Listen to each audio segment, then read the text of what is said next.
Hey everyone, Rho here. Before we begin today, we've started our latest Let's Play series over on Rho Plays with Vermintide 2. And there'll be a couple of new series also beginning this week too. So if you're interested in that, be sure to head over to Rho Plays and check it out. I'll drop a link in the description as always. But with that said, on to today. Now this weekend we had some major news. With of course the great reveals from Gen Con. The Black Templars are one step closer. And oh boy, we have to get some reactions here. Now if you missed it over the weekend, as always head over to warhammercommunity.com where you always find all the latest news. Now before we dive into those amazing Black Templar releases, I first of all just wanted to cover the Necromunda news too, because I am a big fan of Necromunda. And no, not just because we've been playing it over on Rho Plays, but because I've got most of the gangs sitting behind me in my display cabinet. I'm currently just missing the Goliaths. Now while I've been waiting for the rat skins to be announced for a long time now, and I did think we were going to be heading that way with the Redemptionists coming along not too long ago, this new gang of outlaws is still a very nice surprise. Now as it says in the description, these are all the guys that have never made it into the house system, or for one reason or another perhaps have fallen outside of it. Now these models are nothing mind-blowing, but they are all fantastic as you would expect to me. And I think I'm really mostly excited about this is because of what it represents, and that's the continued support for Necromunda. All those years ago now when Necromunda was first announced, you thought maybe you'd get the box release and then the main gangs, and then it would really fall onto the back burner. But they've really continued to support it, and I'm really happy about that, because again I am just a massive fan of Necromunda. Honestly, some of my favourite battle reports from back in the day as a kid in White Dwarf were reading those Necromunda ones. I have such just fond memories of one which was Escher's taking on the Delac, and it just filled me with so many crazy imagination thoughts and wonders.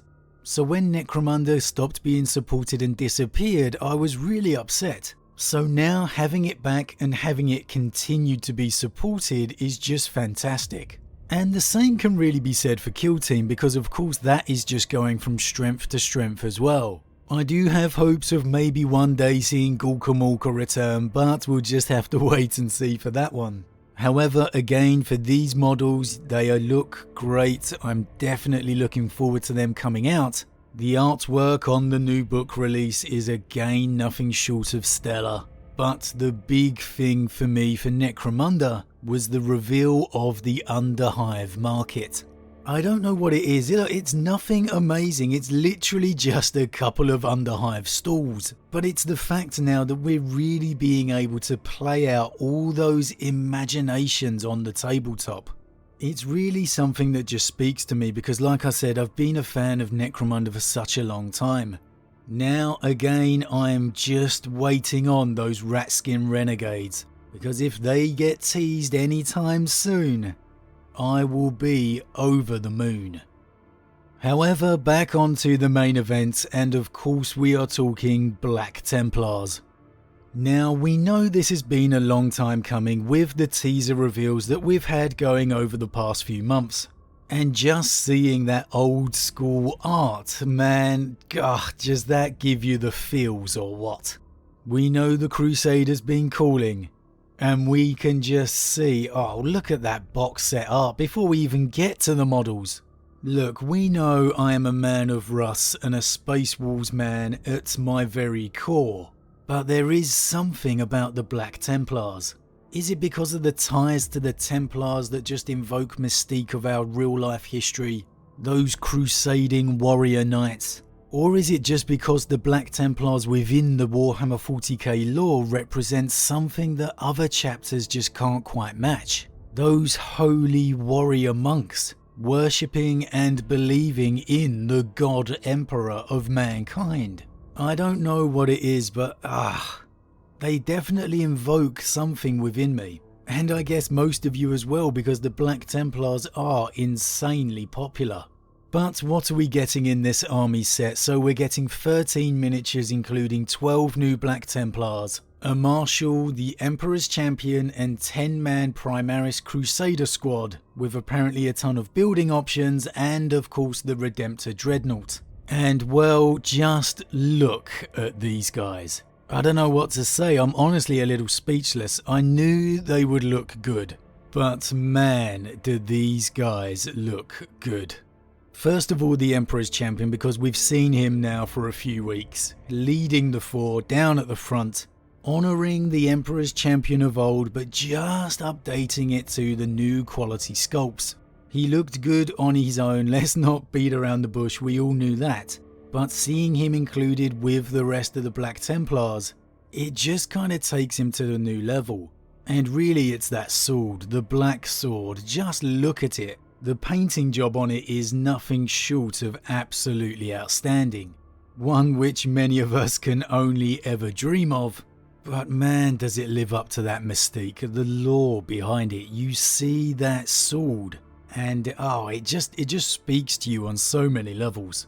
However, onto the box as a whole, and the first thing that is leaping out to me, I've always had a preference for chapter upgraded shoulder pads rather than transfers, and I did think this may be the case, but I'm very excited to see it confirmed. And I've got to be honest, the first time I saw this new Marshal, I did think we could be looking at a new High Marshal Helbrecht. And I know he's in black armour. But when I saw this picture, which was on Instagram, I almost immediately thought it was him. However, it's not, so maybe we're going to get the Grand Marshal Helbrecht down the line. However, for this Marshal, according to the description, he's getting a couple of options including 2 choices of head and a selection of weapons. However, let's just take a look at this model and oh man. Unfortunately, we're not getting to see anywhere, I don't think, that extra head option, so it will be interesting to see what he is.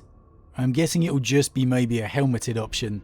And I personally do normally go for the helmeted option, however, this guy does look pretty cool. I'm liking the circlet over the head and that scar down the side of his face. Definitely gives him a certain kind of character. Now, the one thing that is immediately really speaking to me about this model is, as always with these new sculpts, the sense of movement. Again, you've got the cloak billowing in the background, the arm outstretched to the side, it all flows in a one direction. So you really get the sense of the wind just whistling past him across the battlefield. It is a recurring theme that we see a lot in the new sculpts, but it works. These kind of models really do stand out as opposed to the mundane standard pose ones. There's nothing quite like when you've got your force lined up, whether it being on the tabletop or more importantly maybe on your shelf or in your display cabinet, and you just get that sense of them being in the midst of the action. It just makes them pop that so much more. And this guy is really no different. They just keep absolutely knocking them out the park one after the other. Now yes, we have got that awesome skeleton on top of the backpack, and it looks like he was a heretic locked within shackles by the looks of things. And of course the chains going to the weapons, which is a mandatory for a Black Templar. I'm a little disappointed we're not getting to see those weapon options anywhere. Maybe it will be a bit further down once we scroll through. Because personally, I'm a big fan of chainswords. I'm hoping that sword gets another option of a chainsword. Although, yeah, I do hear the people that say the characters don't necessarily stand out as much if they have a chainsword. I don't know, call me old-fashioned, but I just love the old-school bolt pistol and chainsword. It evokes that classic Space Marine theme to me. However, yeah, one thing is for sure, this guy is whatever options you go for. Just nothing short of absolutely astounding. However, on to the main Crusader squad. And okay, so this is a mixed squad, obviously neophytes and full-on Primaris brothers. And again, I don't know, maybe it's the black armor or maybe it's just because they're Black Templars, I don't know. But man, just look at them. I've never really been a big fan of the red weapon casings. Even on, say, Dark Angels, I've always changed the weapons to different colour casings, whether it being black or even a bone colour to match their tabards. And I'm not sure if I'd do the same for the Black Templars here, because it does seem to work. Most of the time I've seen them, they have always had black weapon casing, but in matching the veteran shoulder guards here with the red and the red eye lenses, you do get that recurring theme, so it definitely seems to work. I'm sure once they've been released or just about to be released and people are posting their own colour versions, maybe I'll change my mind. But at the moment I could definitely see myself sticking with this colour scheme here. Now the poses themselves again are just absolute quality. I wish this was the 360 so we could spin them around a little, but again already from the front we can see that repeated theme of movement. The sword brother marching to war, he's got the wind blowing through, taking his cloak and his tabard with him. The chains grasped to his sword, just striding to war to hack down those heretics. And the Primaris brother to his side, again just a standard pose walking forward, but he just oozes menacing. And those candles on the top as well, I could definitely see them being kit bashed for some Dark Angels. Really good. As a 2 front 4, these guys really do strike a pose. Moving on, we've got our first neophyte, and man does that bring back a homage of old to the Scouts. Which, let's be honest, that's what they are. And they look absolutely fantastic. Nothing too special. So many of these new releases now are just done to honour those models of old that the older fans like us have grown up with and would really miss when they depart. And GW clearly understands that, because they bring out models like this one after another that, like I said, just honour the models of old. He's got that monk bowl style haircut, which unfortunately brings me back to a stage of my childhood. Cheers, mum. But man, again, just so excited for these. You can absolutely see people kit bashing these into all kinds of chapters. The new scouts for all those Primaris chapters all around the world. You just know it's going to happen. Moving on, we've got another neophyte, nothing again too spectacular, but look at that face. The grim determination on that face. Oh, and I've just noticed the implant in his arm.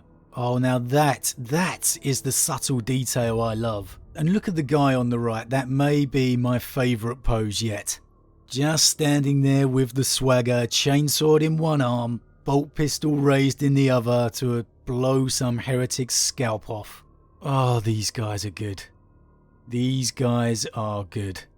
Okay, moving on. Oh, another awesome pose there. The chainsword raised in the air, the bolt pistol down. The belts wrapped around, it's just striding to war, leading the charge. I'm absolutely loving that one. And the neophyte down to the side, and I'm liking that one too, a nice unique head sculpt. Standard pose, just looking forward, bolter raised. Again, nothing too spectacular, but just a nice strong sturdy pose, fitting in brilliantly with the rest of the squad. Whoever is sculpting all these heads these days is just doing such an amazing job. Okay, now moving on to the last two. Oh yeah, now these two are good again. That one on the top right really reminds me of a scout from the past. I may have to look that one up, but that definitely is giving me all kind of scout vibes from the history. And again, if so, that is definitely not by accident. This is GW honouring the past.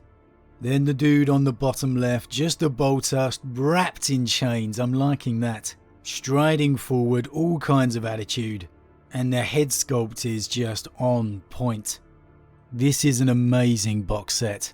And of course, I wouldn't be surprised for these brothers to be released in a normal box set separately afterwards. Or maybe even coming out in one of the new Combat Patrol sets. That could obviously be a possibility. What have we got here? We've got a Dreadnought, a squad of Black Templars, Emperor's Champion and Marshal. I don't know how that would work out pricing wise. Would that be equivalent to a Combat Patrol? Would we maybe have to throw in an Impulsor or something to notch it up a bit? I'm not too sure. Maybe you guys with the better idea on the pricing would know more than me. but I could definitely see these guys being at least involved in a combat patrol box set down the line. This is going to be popular. This is going to be very, very popular. Oh, and the limited edition launch edition book coming with an exclusive cover. How many old school feels are you getting here, guys? Oh, beautiful. I don't know, if there's any younger fans who weren't around for the old school editions, drop your thoughts on the old school retro art in the comments, but for older guys like me, I'm willing to bet that this kind of art really invokes some strong feelings for you. Those old school editions, for me it was really second edition that gives me those feelings. But for those of you, what was this, third edition? Yep, says third edition up there. For those of you who got into the hobby in third edition, I'm willing to bet this gives you some real great old school feelings. What else have we got? We got the cards, they're looking very nice. You'd expect them to sell out pretty quick too. And this isn't the last of the Black Templars either. Okay, remember a certain Pyre Blaster toting Space Marine? Well, he's got friends and they'll be joining the crusade towards the end of the year. Oh yes, there's still more to come. Is this going to be Helbrecht? Now, I've probably waxed on about how much I'm in love with these for far too long, but I am.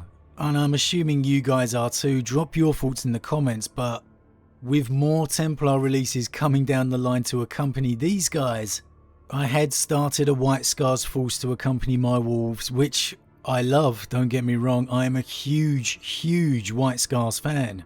Behind Lehman Russ, Jagatai is my number 2 Primarch, but these Black Templars they're just speaking to me, they really are. But as always guys, that's it for today. Huge thank you to all my subscribers. Leave your thoughts in the comments below, and if you're new, please consider liking and subscribing to help the channel grow. But with that said, I am off, and I'll see you all again real soon.